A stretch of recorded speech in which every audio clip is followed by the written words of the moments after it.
નમસ્કાર મિત્રો, સ્વાગત છે તમારું આપણી આ યુટ્યુબ ચેનલમાં જેનું નામ છે ગુજરાતી જીકેની જમાવટ। તો ગતરોજ મિત્રો ગુજરાત સરકારના મહિલા અને બાળ વિકાસ વિભાગ દ્વારા રાજ્ય સરકારના તમામ આંગણવાડી કેન્દ્રોને લઈ અને અતિ મહત્વનો પરિપત્ર બહાર પડાયો છે। તો રાજ્યમાં આવેલા મિત્રો 53,065 જેટલા આંગણવાડી કેન્દ્રોમાં રિપેરિંગ કામ માટે રાજ્યવ્યાપી સર્વે હાથ ધરવા એક સમિતિની રચના કરવા બાબતનો ગુજરાત સરકારનો મહિલા અને બાળ વિકાસ વિભાગનો અતિ મહત્વનો પરિપત્ર જાહેર થયો છે। જાણીએ વિડીયોમાં વિગતવાર કે મહિલા અને બાળ વિકાસ વિભાગના આજે મિત્રો આંગણવાડી રિપેરિંગ માટે રાજ્યવ્યાપી જે સર્વે હાથ ધરવાનું છે તેને કમિટીને લઈ બનાવવાને લઈ અને શું મહત્વની બાબત આ પરિપત્રમાં કરવામાં આવી છે તેને લઈ અને વિડીયોમાં વિગતવાર ચર્ચા કરીશું।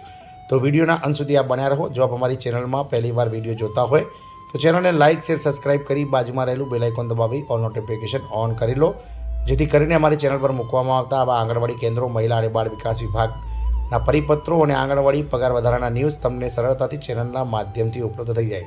તો મિત્રો ફરી એકવાર આપણે આપણા આજના આંગણવાડી સમાચારમાં ઉપલબ્ધ છીએ। ગતરોજ એટલે કે 30 એપ્રિલ 2025ના રોજ ગુજરાત સરકારના મહિલા અને બાળ વિકાસ વિભાગ દ્વારા રાજ્યમાં આવેલા 63,065 જેટલા આંગણવાડી કેન્દ્રોના રિપેરિંગ માટે રાજ્યવ્યાપી સર્વે હાથ ધરવા માટે સમિતિ રચના કરવા બાબતને લઈ અને અતિ મહત્વનો પરિપત્ર બહાર પડાયો છે, જેમાં ગુજરાત વિધાનસભાના તારીખ 17/2/2025ના પત્રને જે છે તે મિત્રો વંચાણ લીધેલ છે।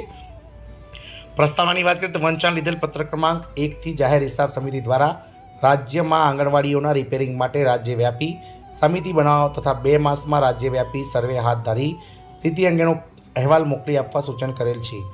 જે અન્વયે રાજ્યમાં આંગણવાડીઓના રિપેરિંગ માટે રાજ્યવ્યાપી સમિતિની રચના કરવાની બાબત ઘણા સમયથી સરકારશ્રીની વિચારણા હેઠળ હતી। ઠરાવની વાત કરીએ તો રાજ્યમાં આંગણવાડીઓના રિપેરિંગ માટે રાજ્યવ્યાપી સર્વે હાથ ધરવા માટે નીચે મુજબની સમિતિની રચના કરવામાં આવશે। વાત કરીશું મિત્રો રાજ્ય કક્ષાની સમિતિ, તેમાં મિત્રો એક સચિવ પહેલો છે સચિવ શ્રી મહિલા અને બાળ વિકાસ વિભાગ જે છે તે મિત્રો અધ્યક્ષ રહેશે। બીજું છે મિત્રો કમિશનર શ્રી ICDS સભ્ય સચિવ રહેશે। ત્રીજા છે મિત્રો સંયુક્ત નિયામક શ્રી ICDS સભ્ય। ચોથું છે મિત્રો નાયબ નિયામક શ્રી બાંધકામ ICDS સભ્ય। પાંચમા છે નાયબ નિયામક શ્રી નાણાં ICDS સભ્ય।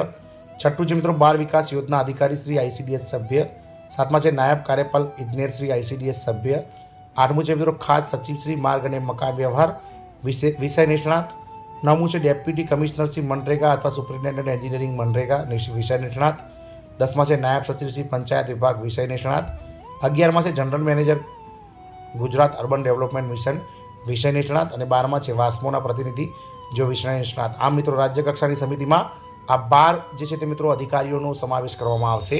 એમાં અધ્યક્ષથી લઈ અને વિષય નિષ્ણાત અને સભ્યોનો સમાવેશ કરવામાં આવશે। જિલ્લા કક્ષાની સમિતિની વાત કરીશું તો પહેલું છે મિત્રો જિલ્લા વિકાસ અધિકારી એટલે કે DDO અધ્યક્ષ હશે।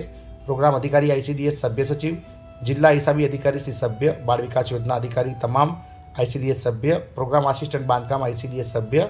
સંબંધિત જિલ્લાના જિલ્લા પ્રોજેક્ટ ઓફિસર શ્રી એટલે કે DRDA મનરેગાના જે છે તે અધિકારીઓ વિષય નિષ્ણાત હશે। કાર્યપાલક ઇજનેરશ્રી મકાન અને માર્ગ વિભાગ તમામ જિલ્લાઓના વિષય નિષ્ણાત। વાસ્મોના પ્રતિનિધિઓ હશે વિષય નિષ્ણાત તમામ જિલ્લાઓના। વાત કરીશું મહાનગરપાલિકાઓ એટલે કે મ્યુનિસિપલ કમિશનર જે હોય છે તેમની જે સમિતિની વાત કરીએ તો તેમાં ડેપ્યુટી કમિશનર્સ મ્યુનિસિપલ કમિશનરશ્રી સભ્ય હશે। પ્રોગ્રામ અધિકારી ICDS સભ્ય સચિવ। જિલ્લા હિસાબી અધિકારી શ્રી સભ્ય। બાળ વિકાસ યોજના અધિકારી શ્રી તમામ જે મહાનગરપાલિકાઓના હશે તેમને ICDSમાં સભ્ય। પ્રોગ્રામ આસિસ્ટન્ટ બાંધકામ ICDS સભ્ય।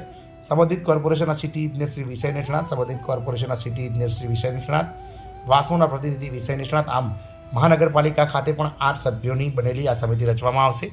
તાલુકા કક્ષાની વાત કરીએ તો તાલુકા વિકાસ અધિકારી શ્રી સભ્ય। બાળ વિકાસ યોજના અધિકારી ICDS સભ્ય સચિવ। તાલુકા વિકાસ અધિકારી શ્રી સભ્ય। તાલુકા હિસાબી અધિકારી।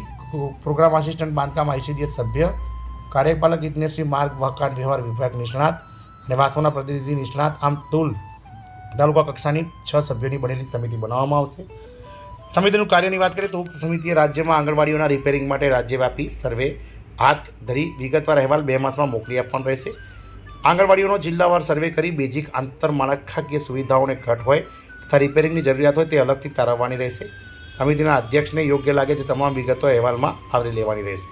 આ ઠરાવ વિભાગની સરખા ક્રમાંકની ફાઇલ પર તારીખ 1/5/2025ની નોંધથી મળેલ જે છે તેને અન્વયે બહાર પાડવામાં આવેલ છે।